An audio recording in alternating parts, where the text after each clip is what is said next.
નમસ્કાર વિદ્યાર્થી મિત્રો, આજના વિડીયોની અંદર આપણે વિજ્ઞાનની અંદર મોસ્ટ આઈએમપી પૂરક પરીક્ષા 2025 માટેના વિભાગ ડીના એટલા મોસ્ટ આઈએમપી પ્રકરણ વાઇઝ પ્રશ્નો આપીશું કે તમે વિભાગ ડીની અંદર સંપૂર્ણ 20માંથી 20 માર્ક્સ લાવી શકશો।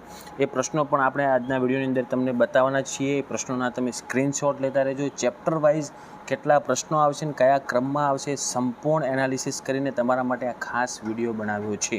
તો મિત્રો પ્લીઝ વિડીયોને લાઇક જરૂર કરજો। આ વિડીયોને તમે જેટલો સારો રિસ્પોન્સ આપશો તો એવી રીતના હું વિભાગ સીનો પાર્ટ 2માં અને વિભાગ બી માટે પણ પાર્ટ 3માં આવી રીતના 3 પાર્ટનો વિડીયો બનાવીશ। જેટલો જલ્દી આને રિસ્પોન્સ અને સારા એવા વ્યૂઝ આવશે એટલી જલ્દી હું બીજા તરફ વિડીયોની તૈયારી કરીશ। તો એ તમારા ઉપર ડિપેન્ડ કરે છે તમે આને કેવો રિસ્પોન્સ આપો છો। ઓકે, પાર્ટ 2 જોતો હોય તો કોમેન્ટ જરૂરથી કરજો, કારણ કે સેક્શન સી માટે પણ એવા બનાવીશ અને સેક્શન બી માટે પણ એવા મોસ્ટ એમપી વિડીયો તો બનાવીશ જ।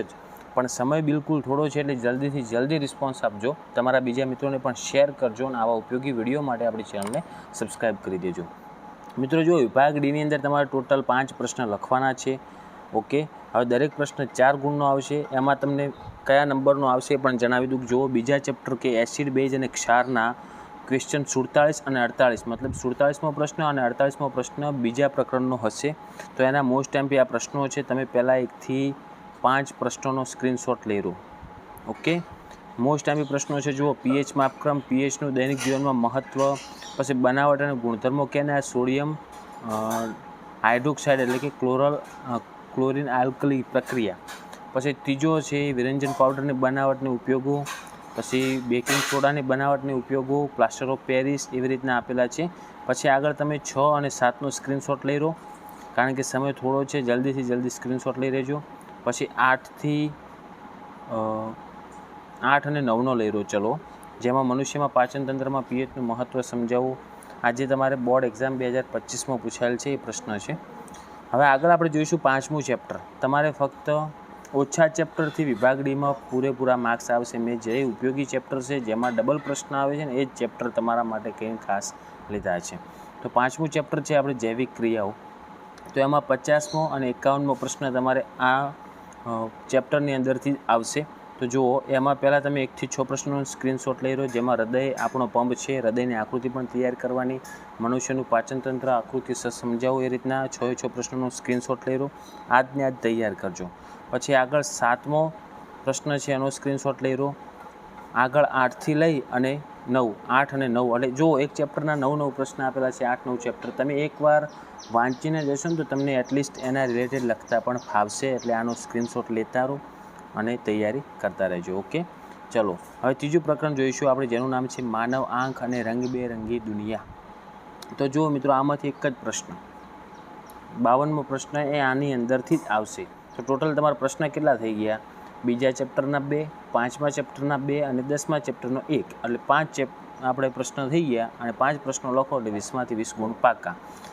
આ એટલા બધા મોસ્ટ એમપી પ્રશ્નો એનાલિસિસ કરીને બનાવ્યા છે, તો ખાસ આ પ્રશ્નોનો સ્ક્રીનશોટ લેજો અને તૈયાર પણ કરી નાખજો।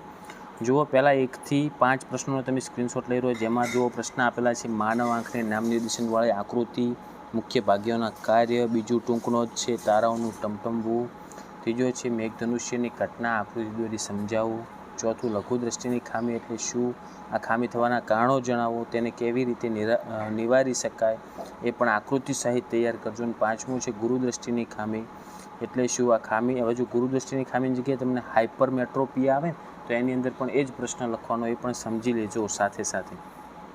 પછી આગળ 6 થી લઈ અને તમને આપેલો છે પ્રશ્ન, એ 6થા પ્રશ્નનો સ્ક્રીનશોટ લઈ લેજો।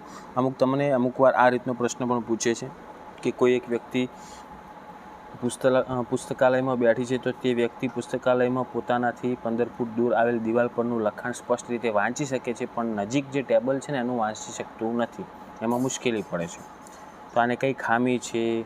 ઓકે, એ રીતના પ્રશ્નો આપેલા છે, તમે તૈયાર કરજો। જો તે દ્રષ્ટિની ખામી ઉદ્ભવવાના કારણો જણાવો અને તે ખામી કેવી રીતે નિવારી શકાય તે આકૃતિ દોરી સમજાવો।